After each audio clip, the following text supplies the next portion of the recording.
Chastity, temperance, charity, diligence, patience, kindness, and humility. These are the 7 heavenly virtues. Like the 7 deadly sins, the 7 heavenly virtues are not explicitly stated in the Bible, but they do come from early Christian teachings. The 7 heavenly virtues were created as a counterbalance to the 7 deadly sins. And if you haven't watched my video on the 7 deadly sins yet, I recommend you go watching that video first and coming back to this one. So how did these virtues come about?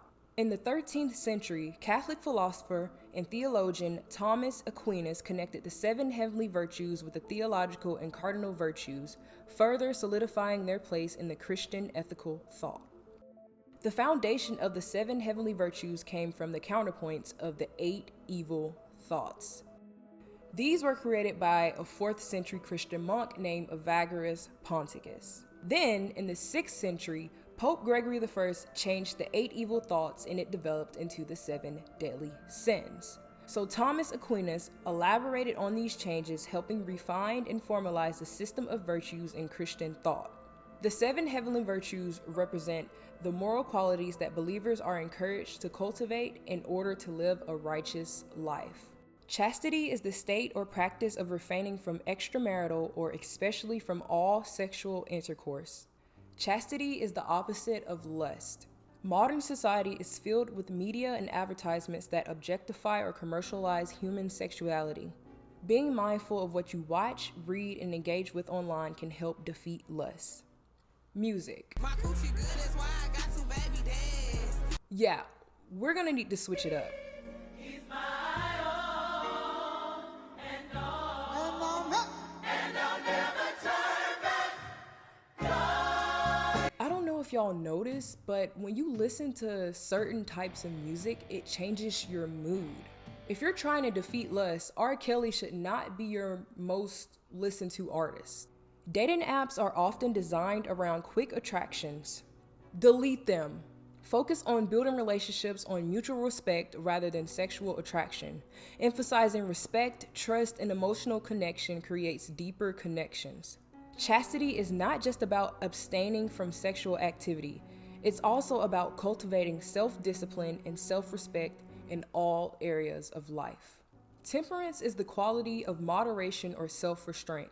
Temperance is the opposite of gluttony. In a society that often encourages overindulgence, whether in food, drink, or entertainment, temperance involves making mindful choices about what, when, and how much you consume. Since everything is bigger in the United States, you need to be mindful of the serving sizes. For example, in my last video, I talked about crumble cookie.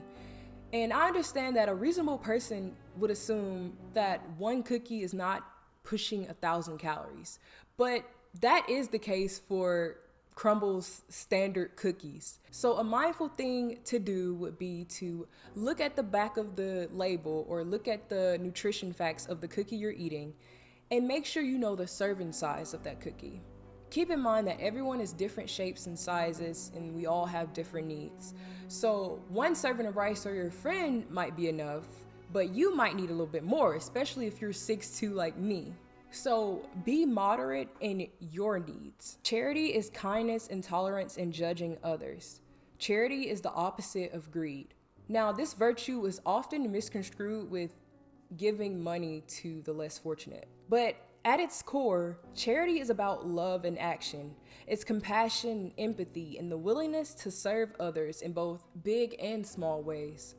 In a consumer-driven society, charity can also mean choosing to live simply and consuming responsibly. Instead of constantly acquiring goods, you could decide to live with less, reducing waste, or using your resources to uplift others. For example, instead of having your dinner at a chain restaurant, you can have your dinner at a local business, at a local restaurant. Now, I realize some of you may be watching this and be like, I barely have any money to help myself. How am I going to help others? Well, it's not about money. Let me tell you something. Kindness is free, and kindness is also a part of charity. Diligence is careful and persistent work or effort. Diligence is the opposite of sloth. In a society obsessed with instant success, diligence reminds us that real achievement requires dedication, time, and effort. It's about setting goals, showing up consistently, and doing the work.